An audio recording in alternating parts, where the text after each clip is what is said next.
वर्णाथ श्री जगन्नाथ मदगुरु श्री जगतगुरु मदात्म सर्वभूतात्म तस्मै श्री गुरवे नमः। परम दयाल श्री श्री ठाकुर परमाराध्या जगत जननी श्री श्री बड़मा परम पूज्यपाद श्री श्री बरदा आचार्य परम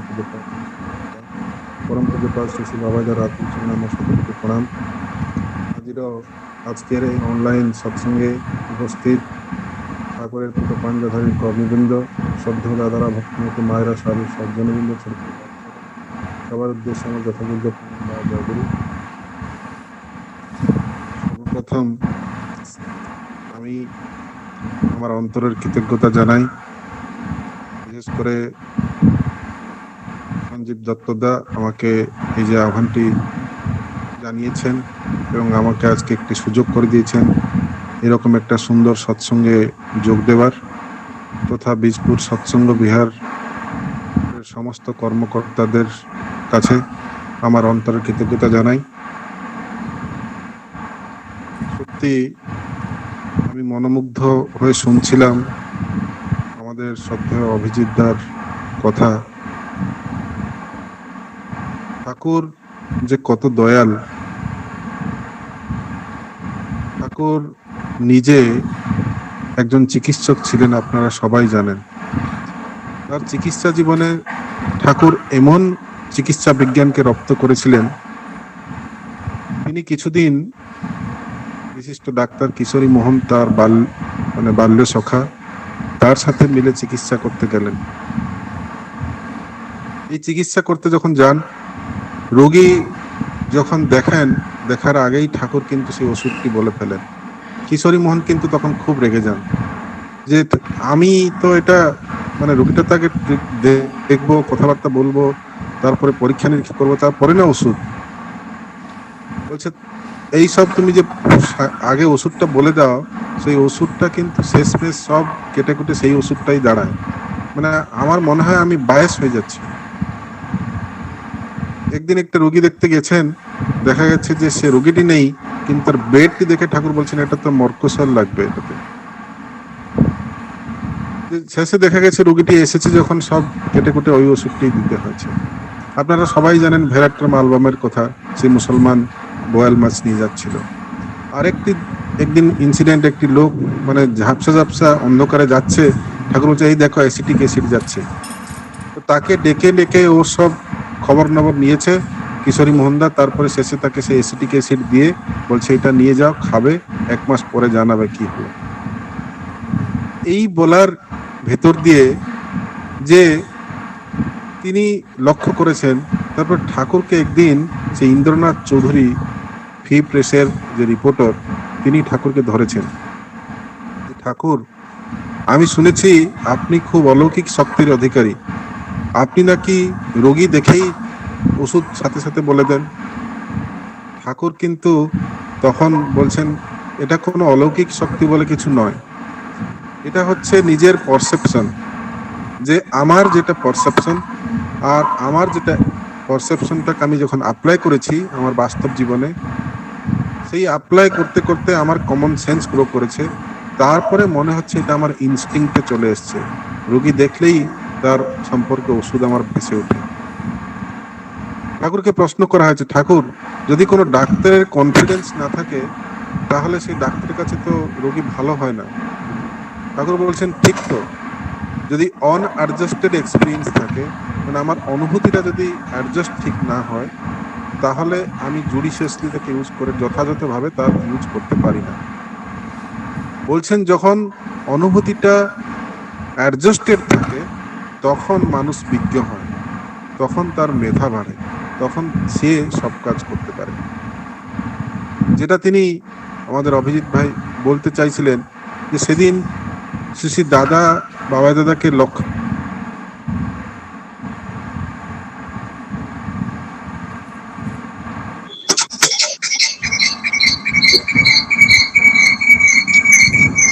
মিউট হয়ে গেছে, সাউন্ডটা মিউট হয়ে গেছে। এখন শোনা যাচ্ছে? আগে শোনা যাচ্ছে। হ্যাঁ, একটা ফোন চলে এলে এই অ্যাপটাতে খুব অসুবিধা হয়, গুগল মিটে। যাই হোক, তো এই যে কথাটা তিনি বললেন যে আমাদের বিজ্ঞতা কিন্তু এর উপরে। বাইরের পরিবেশ খুব ভয়াবহ পরিবেশ, বাজ পড়ছে, ঝড় বৃষ্টি চলছে, জানি না কতক্ষণ চলবে। যাই হোক, ঠাকুরের দয়া যদি হয় তাহলে এই সৎসঙ্গ শেষ হবে। যে আমাদের মন, আমাদের ঠাকুর তারপরে চিকিৎসা, হ্যাঁ, তারপরে তাকে সে উত্তর দিয়েছেন সে রিপোর্টারকে যে এটা আমার কোনো মিরাকেল নয়। আপনি যে শর্ট হ্যান্ড লিখেন এটা আমি জানি না, আমার কাছে ওটাই মিরাকেল। আর আমি যে চিকিৎসা করি সেটা আপনি জানেন না, আপনার কাছে আমার চিকিৎসাটা মিরাকেল। কিন্তু এটা হচ্ছে রিয়েল সায়েন্স। আমরা সত্যিকারে ডাক্তার হিসাবে আমি যত রোগী তারা যে আসে, খুব কঠিন কঠিন হার্টের রোগ নিয়ে হয়তো এলো, তারপরে দেখা গেছে তারা এখান থেকে সুস্থ হয়ে গেল, তারা ভাবে ডাক্তারবাবু কিছু মিরাকেল জানেন, কিন্তু আমরা কোনো মিরাকেল জানি না, সবকটা হচ্ছে সায়েন্স। আর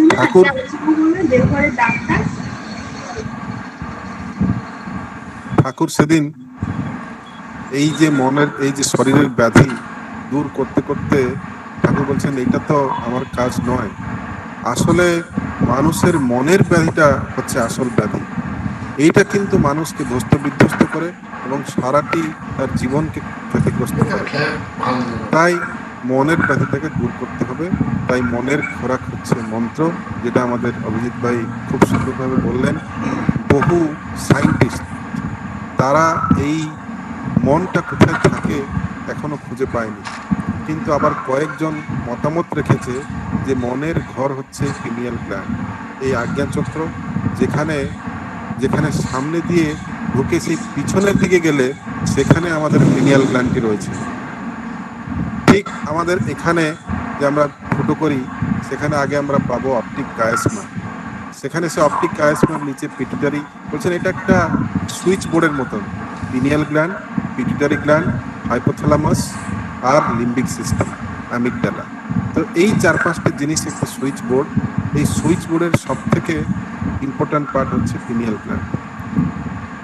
আর কিছু সায়েন্টিস্ট তারা, স্ট্রাসম্যান বলে একজন ডক্টর স্ট্রাসম্যান আছেন, তো তিনি বললেন যে এইখান দিয়ে, এটা হচ্ছে পোর্টাল, এখান দিয়ে আত্মা প্রবেশ করে, আবার এইখান থেকে যখন বেরোয় তখন আত্মাটা এইখান থেকেই বেরোয়। মানে আমাদের সমস্ত শরীরে সেই আত্মাটা সেখান থেকে বেরোয়, সেখান থেকে ঢুকে। আর আরেকজন ডাকার্টি সে বলছেন যে এটা হচ্ছে আত্মার, এটা হচ্ছে সিট অফ সোল, এটা হচ্ছে আত্মার ঘর, পিনিয়াল গ্ল্যান্ড। তাই ঠাকুর আমাদেরকে এত কথা, এত সায়েন্সের মধ্যে না যে সোজা বললেন যে তোমরা এখানে আজ্ঞাচক্রে ধ্যান করো, সেটাতে সব হয়ে যাবে। কতক্ষণ না, মিনিমাম আধ ঘন্টা থেকে 45 মিনিট। আধ ঘন্টার নিচে হলে হবে না, মানে জল গরম হবে আর কিছুই হবে না, আর চাল ফুটবে না। তাই আধ ঘন্টা মিনিমাম লাগবে। তারপরে যদি আমরা এটা বেশিক্ষণ নাম করি তাহলে অনেক, আরেকটি এখন নতুন একটা মলিকুল যে বলছিলেন মেলাটোনিন হরমোনের কথা, মেলাটোনিন, সিরোটোনিন, আরো কিছু ইনহিবিন, যে কিছু হরমোন যেগুলো ঝরে, সেগুলো আমাদের বিভিন্ন গ্ল্যান্ডকে, ধরুন আমার কাম প্রভৃতি, গোনাডোট্রোপিন ইনহিবিন, মানে ইনহিবিটিং হরমোন, তাকে সে আমাদের কাম প্রবৃত্তিকে সে কন্ট্রোল করে দিল অটোমেটিক, মানে আমাদের কিছু করতে হলো না, সে নামের মাধ্যমে এটা কন্ট্রোল করে দিল। আবার অনেক সময় যদি এটা অপরিপক্ক হয়, আবার সেই কাম প্রবৃত্তিকে নামটা বাড়িয়েও দেয়। বলছেন তুমি যেটা ভালো চিন্তা করবে সেটা বাড়বে, যেটা খারাপ চিন্তা করবে সেটা খারাপ দিকে বাড়বে। এই নামটা ডবল এজের সোর্ড। যদি নামের মাধ্যমে আমি খারাপ চিন্তা করি তাহলে এই খারাপ জিনিসগুলো আমার বাড়বে। তাই ঠাকুর বলছেন নাম করলে বৃত্তি প্রবৃত্তিগুলো ভেসে ওঠে, আর সেই বৃত্তি প্রবৃত্তি ভেসে ওঠার পর তোমার যে মাস্টার কমপ্লেক্স তাকে চিনতে হবে এবং সেটাকে কিভাবে নিয়ন্ত্রণ করবে তার কথা চিন্তা করতে হবে। এইরকম এই যে পিনিয়াল গ্ল্যান্ডের এত পাওয়ার আছে যে আমাদের ইনটিউশন বেড়ে যায়, সিক্সথ সেন্স। আমি জানতে পারছি যে আমরা বাবা দাদার কাছে দাঁড়িয়ে আছি, আমি একটা কথা ভাবছি যে আমি একদিন একটি মানুষ নামকরণ করছে, তোর বাবার নাম মনোজ, আর কি কি সব ছিল না, তার বাবার নাম হচ্ছে মনোরঞ্জন, আরো তিনজনের নাম ছিল। আমি যে দাঁড়িয়ে দাঁড়িয়ে ভাবছি যদি এই ছেলেটির নাম দাদা মনোজ দেন তাহলে আমি বুঝবো। এবং সাথে সাথে বললেন লিখ মনোজ। রঘুদা নাকি একজন দাঁড়িয়েছিলেন, লিখ মনোজ, আর সে লিখলেন। তারপরে আমার দিকে তাকিয়ে হাসছেন। যে বলার উদ্দেশ্য হলো যে তিনি এত সহজ, thought reading is a very lower level thing. মানে এটা আমাদের মতন মানুষ যদি চেষ্টা করে আমরাও পারি, থট রিডিং করতে পারি, কিন্তু তিনি তো ভগবান, তিনি তো অন্তর্যামী, তিনি তো আমাদের অন্তরে বাস করেন। ঠাকুর বলছেন তোমাদের অন্তর কথা বলা আমার পক্ষে খুব সহজ, কিন্তু আমাকে অনেক উঁচু লেভেল থেকে নিচে নামতে হয়। এটা খুব লো লেভেলের কথাবার্তা।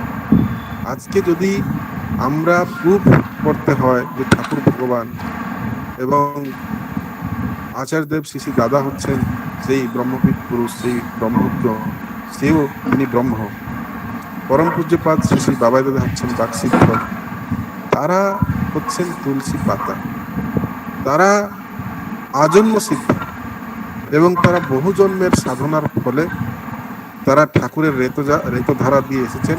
ঠাকুর তার সবাইকে নিয়ে এসেছেন। এবার ঠাকুর অবতারী পুরুষ নিজে সবাইকে নিয়ে এবার নেমেছেন, যে আমাদের যেন মানুষকে আর দিগ্ভ্রান্ত হতে না হতে হয় সাধারণ মানুষজনকে। এই নাম, এই যে মন্ত্র অনেক ক্লেম করে, যে আপনি দেখবেন দয়ালবাগ তারা ক্লেম করলে তোমরা আমাদের নামটা চুরি করে নিয়েছো আর নিয়ে তোমরা একটা অর্গানাইজেশন করে দিলে। ঠাকুরকে প্রশ্ন করা হয়েছে, ঠাকুর এই নামটা কবে থেকে? ঠাকুর বলছেন এটা হচ্ছে সুরত শব্দযোগ সাধনা জবে থেকে শুরু হচ্ছে। তবে এটা শুরু হয়েছিল সন্ত কবির থেকে 1518 খ্রিস্টাব্দে। আর দয়ালবাগের যিনি স্বামীজি মহারাজ, তার জন্ম হলো 1818 খ্রিস্টাব্দে, 300 বছরের পর। কবিরজি সেদিনকে বলেছিলেন যে কবির ধারা অগম কি সদ্গুরু দই লেখায়, উলট তহি সুমিরন কর স্বামী সঙ্গ লাগায়। বলছেন সদ্গুরের এই অগম ধারা, সদ্গুরু যে অগম ধারা দেখিয়েছেন, এই ধারা কি বলছেন উলট কর সুমিরন করো, ধারাকে উলট করলে হচ্ছে রাধা, স্বামী সঙ্গ লাগায়। তিনি তখন থেকে এই নামের প্রচলন করেছিলেন। ঠাকুরকে প্রশ্ন করা হয়েছে, ঠাকুর এটা কি তার গুরুদেব দিয়েছিলেন? তার গুরুদেব কি জানেন? বলছেন ডেফিনেটলি তার গুরুদেব রামানন্দ, সেও এই নাম জানেন। যখন ইনি জানেন তখন গুরুদেবও জানেন। তখন থেকে তারপরে হতে হতে এটাকে প্রথম লোকের সামনে নিয়ে এলেন হচ্ছেন স্বামীজি মহারাজ। তারপরে সেখান থেকে এই নাম হলো। তিনি যখন পুরুষোত্তম যখন আসেন তখন তার সেই, এটাও তার একটা মহিমা, নামময় পুরুষ যিনি। আগে তো যখন রাজা আসবেন, রাজা আগে কিন্তু সৈন্য সামন্ত তিনি পাঠিয়ে দেন। একবার হরনাথ ঠাকুর কিশোরী মোহনকে বলছেন, তার ভক্ত ছিলেন কিশোরী মোহন, সোনামুখীর তার আশ্রম ছিল, তিনি সেখান থেকে তার প্রভুর কাছে এসেছেন, গুরুর কাছে এসেছেন। বলছেন শোনো, আমি তো সামনে অশ্ববাহী সৈন্য, এবার তোমাকে আর আমার কাছে আসতে হবে না, এবার তোমার যে সঙ্গী আছে সেই তোমার রক্ষা করতে, সেই তোমার দিগদর্শক হবে। সে বলছেন আমার সঙ্গী মানে কে? অনুকূল, সে তো আমার বাল্য সখা, তার মধ্যে কোনো ভগবত্তা আমি কোনোদিন দেখতে পাইনি। বলছেন সেই অনুকূল তোমার অকুলের কুল দেবে, এবার তুমি তার সঙ্গ করবে, সে যেমন যেমন বলবে তুমি তেমন তেমন চলবে। তারপরে কিশোরী মোহনের শুরু হয়েছে পরীক্ষা নিরীক্ষা। ঠাকুরকে ঠাকুর বলে পরীক্ষা করে কত কি সে না করেছেন সেগুলো আপনারা সবাই জানেন। তারপরে ঠাকুরকে সে ঠাকুর বলেছেন, তারপরে তার সিংহাসনে এমন ভাবে তাকে প্রতিষ্ঠা করেছেন, সবসময় জীবন্ত ভাবে তাকে সে অনুভব করেছেন ঠাকুরকে। আজকে আমরা মহাভাগ্যবান, আমরা সেই জীবন্ত আদর্শকে পেয়েছি। যে বলছিলেন ভাই নাম আর নামই অভিন্ন। এই যে নামী পুরুষ, শ্রী শ্রী বর্দাকে সেদিন ডেভিড দা প্রশ্ন করেছিলেন যে আমি তো লিভিং আইডিয়াল ধরেছিলাম, কিন্তু তিনি তো দেহ রক্ষা করলেন, এবার আমার লিভিং আইডিয়াল কে? শ্রী শ্রী বর্দা বলছেন সতত মনে রেখো ঠাকুরই হচ্ছেন তোমার লিভিং আইডিয়াল। সে বলছে সে তো ঠিক, কিন্তু আমার সুখ দুঃখ হানি লাভ সবকিছু আমার মনের কথা বলবো কার কাছে? বলছেন তাহলে তুমি আমাকে তোমার লিভিং আইডিয়াল করে নাও। তারপরে থেকে ডেভিডটা খুশি হয়েছে। শ্রী শ্রী বর্দা তার সারাটি জীবনে সবাইকে একটি কথা শিখিয়েছেন যে ইষ্ট প্রতিষ্ঠা আর ইষ্ট স্বার্থ প্রতিষ্ঠা। যদি আমরা শুধু একটা ভাবরাজ্যের ঘুরি তাহলে হবে না, আমরা শুধু নাম করলাম তাহলে হবে না, কেউ কেউ শুধু ঠাকুরের কাজ করলো, মন্দির কাজ, দীক্ষা কাজ, যাজন কাজ, মানে এই কাজ করতেই থাকলো, সেটাতেও হবে না। আর মানে যদি কেউ কেউ শুধু ঠাকুরের কথাই বলতে থাকলো, তাহলে সেটা ভাবালুটা হয়ে যায়, সেটা শুধু প্রবচন হয়ে গেল। আমরা এই অনলাইন মাধ্যমে বহু টিভি খুলিলে, ইউটিউব খুলতেই আমরা প্রবচন পাই। আবার আমাদের মধ্যে প্রভেদ কি না, এই প্রবচন সাথে যদি আচরণ থাকে তাহলে সেটাই হচ্ছে আসল জিনিস। একদিন আমার একজন সিনিয়র কালিগ আমাকে জিজ্ঞেস করছেন, খুব নাম করা ডাক্তার, বলছেন শোন, আমার গুরুদেব এখন কিন্তু তিনি সব জায়গায় বিভিন্নভাবে তিনি বলছেন লোককে কিভাবে জল সংগ্রহ করতে হবে, গাছ লাগালে জল সংগ্রহ হবে, সমস্ত সব অনেক কথা, তোর গুরুদেব কি করছেন? আমি বললাম, আমার গুরুদেব সপার্শ্বর যত লোক দেওঘরে ছিলেন, তার ছেলের জন্মদিনের উপলক্ষে তিনি দেওঘরের আশেপাশে একটা পাহাড়ি এলাকায় গিয়ে 10,000 গাছ লাগিয়েছেন, এবং শুধু গাছ লাগিয়ে ক্ষান্ত হননি, সেই গাছগুলো যাতে বড় হয় সেই ব্যবস্থাও করেছেন। আর তিনি যে যেটা করেছেন, তাই আমাদের কাছেও খবর এসেছে, আমরা দুর্গাপুরে গোটা 2,000 গাছ আমরা লাগিয়েছি। আর শুধু আমরা নয়, সারা ভারতবর্ষের সব জায়গায় তার ছেলের জন্মদিনের উদ্দেশ্যে আমরা সবাই গাছ লাগালাম। তিনি খুব খুশি হয়েছেন, জ্ঞানী মানুষ তো, তিনি দুঃখ পাননি, খুশি হয়েছেন।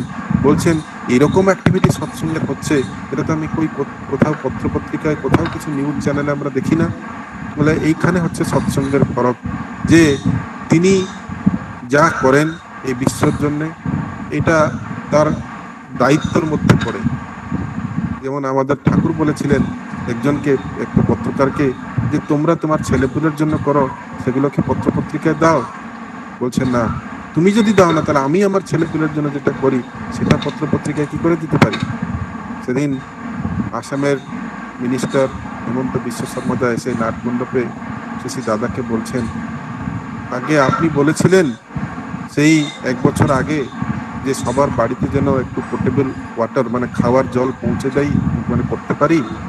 আমি এই বছর মধ্যে সমস্ত কিছু করে দিয়েছি, প্রতিটি গ্রামে গ্রামে যেন খাওয়ার জল মানুষ পেতে পারে, আমি সে ব্যবস্থা করে দিয়েছি।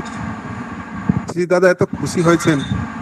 হ্যাঁ, হঠাৎ আমি সেখানে বসেছিলাম, বলছে মানুষ তো বলে আমি কিচ্ছু করি না, এখানে শুধু বসে থাকি। তিনি যে আমাদের জন্য কত চিন্তা ভাবনা করেন, সেটা আমরা তার টেরও পাই না। আমরা এই মানুষ সমাজকে রক্ষা করতে, পরম পূজ্যপাদ শ্রী বাবাই দাদা সেদিন আমাকে বলেছিলেন, তুই সেখানে শুধু যখন আসবি দেওঘরে, আচার্যদেবের কাছে বসবি, কাছে বসলেই সেখানে অনেক কিছু জিনিস শিখতে পাবি, দেখতে পাবি। আর বসাতেই দেখবি তোর দৃষ্টি শুদ্ধতা হবে। আর দৃষ্টি শুদ্ধতা হলে কি আসবে না, বিশ্বাস আসবে। বিশ্বাস আর নির্বিচারতা নির্বিচারাত হবে প্রেমাত আত্মসমর্পণ।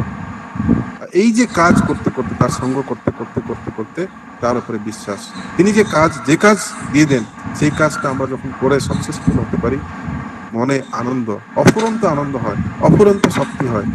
হঠাৎ তিনি একটি আশীর্বাদ করেছিলেন 2017 সালে, যে তোমরা দুর্গাপুরে একটা বড় উৎসব করো, এবং সেই উৎসবে 10,000 দীক্ষা আশীর্বাদ হয়েছিল, আবার 11,000ও হয়ে গেল।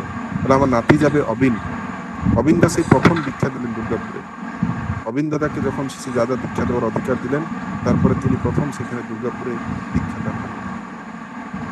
এই যে দীক্ষা বলে আমার নাতি যাবে, সেও 1000 দীক্ষা দেবে, এবং সেই 1000 দীক্ষা মানে 11,000 দীক্ষা আমাদের ঘুম ছুটে গেল।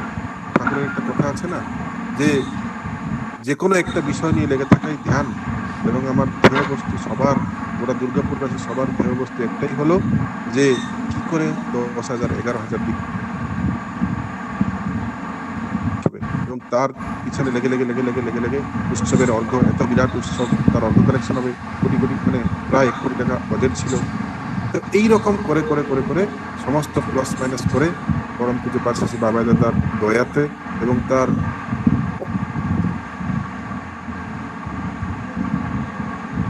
ঐশী প্রেরণায় প্রত্যক্ষ তত্ত্ব, সেই উৎসবের দিন প্রায় 17 সালে 17,000 দীক্ষা একই দিনে হয়েছিল। এটাই তার অহেতুক দয়া। বুঝলে, সিপাহী দাদা বলেন, অহেতুক দয়াতে আমি বিশ্বাস করি না, কিন্তু তোদের দুর্গাপুরের যে দীক্ষা, একদিনে 17,000 দীক্ষা, এটা হচ্ছে আচার্যদেবের অহেতুক দয়া ছাড়া আর কিছু নয়। তো তো তিনি আমাদেরকে কর্ম প্রেরণায় সবসময় কেন এরকম মজিয়ে রাখেন? এই কাজ ভেতর দিয়ে অনেক এক্সপিরিয়েন্স হয়, আর এই যে এক্সপিরিয়েন্স, এটা হচ্ছে রিয়েল জ্ঞান, প্রকৃত জ্ঞান। এইটাই আমাদের যদি অন্তরের, আমাদের যদি মানে প্রকৃত উন্নতি না হয়, তাহলে আমরা প্রকৃত আনন্দ কখনো কদাপি লাভ করতে পারবো না। তো এই উন্নতি যদি হয়, উন্নতি মানে কি? উন্নতি হচ্ছে যে শ্রেষ্ঠ উন্নতি। ঠাকুর বলছেন তোমরা এই উন্নতির জায়গোট সবার মধ্যে মধ্যে ইমপ্ল্যান্ট করে দাও। মানে এখন যেমন চলছে না, মানে প্যান্ডেমিক হয়ে গেছে মোটামুটি ইনফার্টিলিটি, অনেক প্রতিটি জায়গায় দেখবেন ইনফার্টিলিটি ক্লিনিক। কি করে? তারা বাইরে একটা টেস্টিভ বেবি করে মায়ের পেটে রোপণ করে দেয়। ঠাকুর বলছেন আজকে আমার কর্মীদের কাজই হবে তারা উন্নতি, সবার সবার অন্তরে অন্তরে উন্নতির জায়গোট ইমপ্ল্যান্ট করে দেবে। আর সে যখন বাচ্চা হয়ে জন্মাবে, যখন পূর্ণ অবয়ব নেবে, তখন আর তোমাদেরকে আর কষ্ট করতে হবে না। তোমাদেরকে সমাজের সংস্কার আলাদা করে করতে হবে না, আলাদা করে ব্লাড মানে হাত পা শিরা এগুলো সব অটোমেটিক চলবে, অটোমেটিক হয়ে যাবে। তো আমাদের কাজ হলো এটাই। আর ঠাকুর একটি উদাহরণ দিয়েছেন যে পঙ্গুপাল, বলছেন পঙ্গুপাল মতন তোমরা প্লাবন মানে মতন মেরে পুরো খেপে যাও। যে পঙ্গুপাল যেমন মানুষের ফসল মানে নষ্ট করে, ক্ষেতের ফসল নষ্ট করে, তোমরা মানুষের অনিষ্ট চলন সব নষ্ট করে দাও। কত কিছু আশা ঠাকুর রেখেছেন। ঠাকুর বলছেন এই সৎসঙ্গে ঋষি পরম্পরার সৃষ্টি হবে, আর ওয়ার্ল্ড লিডার যখন মানে খুব ঘড়িসন্ধি মুহূর্তে পড়বে, তখন তোমাদের কাছে তারা সলাহ নিতে আসবে, পরামর্শ নিতে আসবে। আর এই সৎসঙ্গের টাকা, বলছেন টাকা তো বৃষ্টির জলের মতন বৃষ্টি হবে, মানে টাকা বৃষ্টি হবে এই সৎসঙ্গে। ঠাকুর এত কিছু বলে দিয়েছেন আমাদের সম্বন্ধে, আর আমরা এখনো ঘুমাচ্ছি। পরম পূজ্যপাদ বাবা দাদা সেদিন বললেন আমরা যে উৎসব করে গেছিলাম, খুব খুশি হয়। তৃতীয় বছর দ্বিতীয় সর্জন উৎসব, খুব সুন্দর উৎসব, ছিমছাম উৎসব, যেমন আনন্দবাজার, যেমন মানে সবকিছু সুন্দর অনুষ্ঠান যেমন হয়েছিল সবকিছু। তারপরে তিনি বলছেন শোনেন, আপনারা এই ছোট ছোট ঠাকুরের কাজ করে তো খুশি হচ্ছেন, শয়তান এখনো 100 স্পিডে দৌড়াচ্ছে, আর আমরা হাঁটছি 20 স্পিডে। ধীরে ধীরে আমরা হাঁটছি, শয়তান দৌড়াচ্ছে। আমাদের স্পিডটা হয় তার সমান হতে হবে, না হয় তার থেকে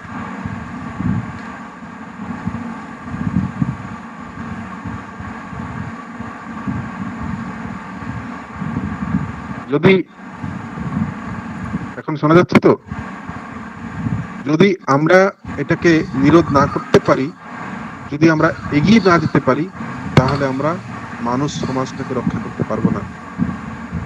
2019 সালের জুলাই কনফারেন্সে দাদা বললেন যে আমরা এই কপট চলন চললে হবে না, আমাদের সাধনায় উন্নতি আমরা কখনো করতে পারবো না। সেই জন্য আমাকে যা এটলিস্ট যা বলছি সেটাকে করতে হবে। বলছেন আমাদের ঋত্বিকরা যদি দীক্ষা দেওয়ার সময় বলে তোমরা নাম ধ্যান করবে, আর নিজে নাম ধ্যান না করে, তাহলে কিন্তু হবে না। সে নিজে যদি থানকুনি পাতা না খায়, সে বলে থানকুনি পাতা খাবে, তাহলে হবে না। নিজে সবাসন না করে, তাহলে বলবে সবাসন করো, তাহলে কিন্তু মানুষ করবে না। ওই জন্যই দীক্ষাগুলো টিকে থাকছে, মানে আমাদের চলন চরিত্রের জন্য। বলছেন আমার ঋত্বিক, ঠাকুর বলেছেন আমার ঋত্বিক এমন হবে সে যেখানে হেঁটে যাবে, সেই তার চলার ধুলোগুলো মানুষ মাদুলি করে পড়বে।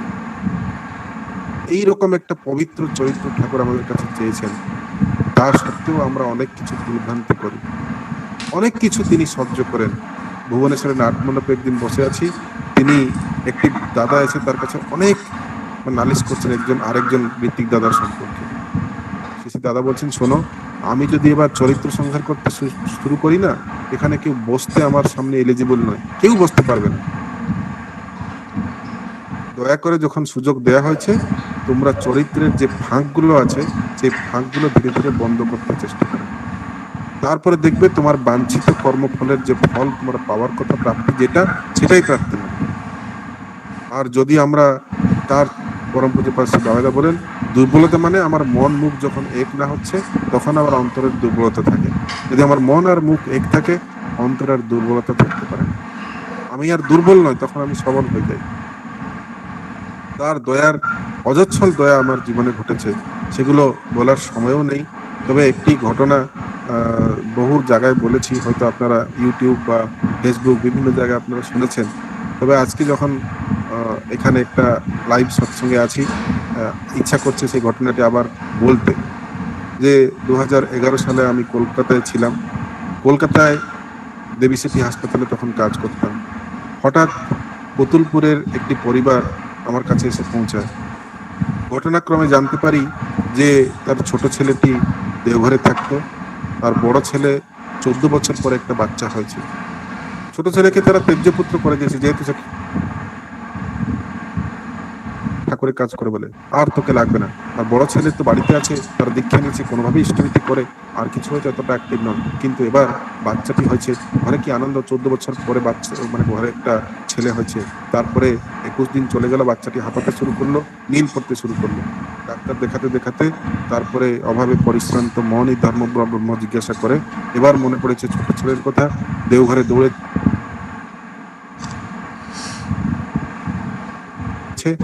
বাবাইদার কাছে যখন যান, বলছেন একটা কাজ করো, তুমি চলে যাও কলকাতায় ডক্টর হেমন্ত নায়ক আছে, সে তোমার বাচ্চাকে ঠিক করে দেবে।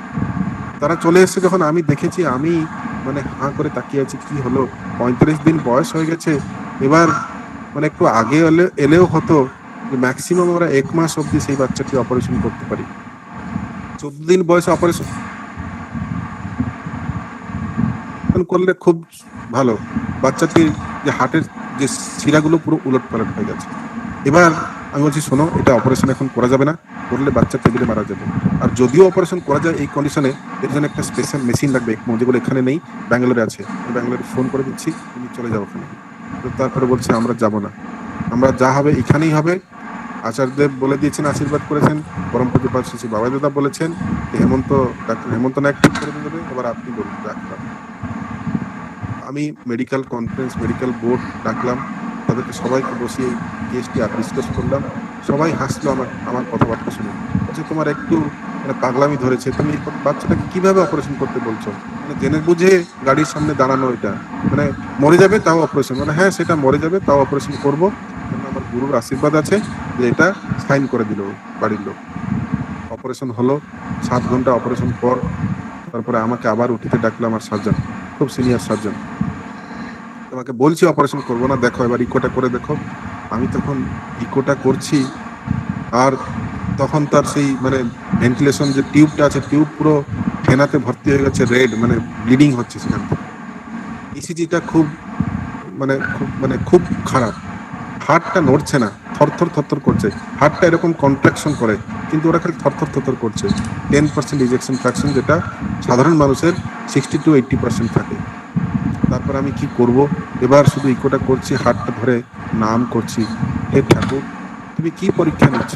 একটু এই পরিবারের বিশ্বাস যাবে, আবার আমার যে বিশ্বাস জন্মাচ্ছে, যে হয়েছে, সঞ্চয় করেছি, সেটাও মানে লিক হচ্ছে। এবার কি করি? সেখান থেকে চলে গেলাম। তারপরে শুধু একটাই কথা আমার মনে পড়লো, যে সেদিন আচার্যদেব শ্রী শ্রী দাদা ভুবনেশ্বরে বসে আছেন, ভুবনেশ্বর মন্দির উদ্বোধন। উড়িষ্যার মুখ্যমন্ত্রী শ্রীযুক্ত জানকী বল্লভ পট্টনায়ক এসেছেন, শ্রী দাদার বন্ধু তিনি তার দর্শনে এসেছেন। বলছেন, জানকীদা, আপনি আমার বড় ছেলেকে দেখেছেন? বলছেন, না। এই দেখুন আসছে, বাবাই ওর নাম। ও কিন্তু বাকসিদ্ধ, ও যাকে যা বলে তার তাই হয়। আমি বললাম, যদি বাবাই বা বাকসিদ্ধ, তাহলে এই বাচ্চাটি কি করে মরে যেতে পারে? তারপরে আমি উপরে এলাম, 1 ঘন্টা ধ্যান করলাম। তারপর ঠাকুরের তোমার মঙ্গল ইচ্ছা পূর্ণ হোক বলে আবার নিচে যখন গেলাম, দেখছি এই ফেনাগুলো আসা বন্ধ হয়েছে। আমি বললাম, আইসিইউতে শিফট করো। আইসিইউতে বাচ্চা শিফট করা হলো। 3 দিন পর আমরা বাচ্চাটার ফাইনাল ড্রেসিং, বুকটা ফাইনাল সেলাই হলো। মানে হাতটা হনুমানের মতন খোলা পড়ে আছে, হাতটা দগদগ করছে, বাইরে থেকে দেখাই যাচ্ছে। সেলাই হলো। তারপরে 15 দিন মাথায় যখন হসপিটাল থেকে বাচ্চাটির ছুটি হচ্ছে, তখন সেই যারা ডাক্তাররা, বিশিষ্ট ডাক্তাররা তারা ছিল সেই মানে আমাদের মেডিকেল বোর্ডে, তারা সবাই বলছে, হেমন্ত, তুই বলছিলি তোর গুরুর আদেশেই অপারেশনটি হলো, আজকে কিন্তু তোর গুরুর দয়াতে এই বাচ্চাটি এখান থেকে বেঁচে যাচ্ছে। তিনি সেটা হৃদবোধ করেছে, কেননা আমরা সেই ধরনের বাচ্চা অপারেশন করেছি সুষ্ঠু টাইমে, তাও সেই বাচ্চাগুলো বাড়ি পাঠাতে পারিনি। কিন্তু সেই ক্রিটিক্যাল বাচ্চাটি কিভাবে যে সে সেখান থেকে বাঁচলো, এর মধ্যে যে কি সায়েন্স, আমরা দিন রাত তার পিছনে লেগেছিলাম, সব ডাক্তার তার পিছনে প্রাণ ঢেলে দিয়েছিলাম, কিন্তু সেই যে একটা force কাজ করছিল যে হ্যাঁ এই বাচ্চাটি বাঁচবে, একটা পজিটিভ এনার্জি সবার মনে ছিল, সেই পজিটিভ এনার্জি যে তাকে সেই বাচ্চাটিকে বাঁচিয়ে দিল। আর এই বাচ্চাটি এখন এখন তার বয়স 8 বছর হয়ে গেছে, এখন তো বাচ্চা সময় হয়ে গেছে। আমি আর আমার বক্তব্যকে দীর্ঘায়িত করবো না। শেষে এই সৎসঙ্গে উপস্থিত সবার মঙ্গল প্রার্থনা করি, পরম দয়াল রাখছেন আবার। এবং এই যে করোনার দুর্দিনে আচার্য শিশু দাদা বলেছেন, তারা যজন যজন স্থিতিতে ষষ্ঠ নিশ্চয়াচার নৈমিত্তিক পালন করছে, তারা কিন্তু করোনা আক্রান্ত হলেও মরবে না, এই ভরসার বাণী দিয়েছেন। আর ঠাকুরের জিনিস হোল হার্টেডলি করতে হবে, বেছে বেছে করলে হয় না। জয় গুরু।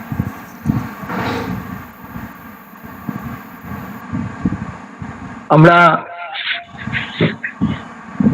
শ্রদ্ধেয় হেমন্ত দাকে কি ভাষায় তার এই বক্তব্যের পর অভিবাদন জানাবো তা জানা নেই। এত ব্যস্ত মানুষ, তিনি যে তার মধ্যে সময় করে আমাদের ডাকে সাড়া দিয়ে আমরা প্রায় 123 জন মানুষ দেখছিলাম, আমি এখানে এই সৎসঙ্গ শুনলেন এবং তার মুখে শ্রী ঠাকুরের কথা, আচার্য দেবের কথা, শ্রী বর্দার কথা, পূজনীয় বাবা দাদার কথা, তার জীবন দিয়ে তিনি যে করেছেন সেই লীলার কথা আমরা ঠাকুরের শুনলাম। প্রতিদিনই সৎসঙ্গে গতকাল কৃষ্ণদাস ছিলেন, ডক্টর কৃষ্ণচন্দ্র দাস, আজকে হেমন্ত দাস থাকলেন, কালকে থাকবেন সুবক্তা সুকর্ণ দেবনাথ দা। আমরা তার কাছেও ঠাকুরের কথা শুনেছি অনেকবার। তিনিও ভীষণ সাহিত্যিক মানুষ এবং খুব মধুর কণ্ঠে শ্রী ঠাকুরের কথা পরিবেশন করেন। প্রত্যেকের কাছে আমার একটাই কথা, যারা এই সৎসঙ্গ শুনতে বহু মানুষকে জানান, এই অমৃত কথা তারা যাতে শুনে জীবনে কিছু রসদ সংগ্রহ করে তার প্রতিপালন করে শ্রী ঠাকুরের দিকে আমরা এগোতে পারি। একটা বর্তমান পরিস্থিতিতে বিরাট পাওয়া। এই পরিস্থিতি না হলে এত মানুষকে আমরা কিন্তু কখনোই পেতাম না।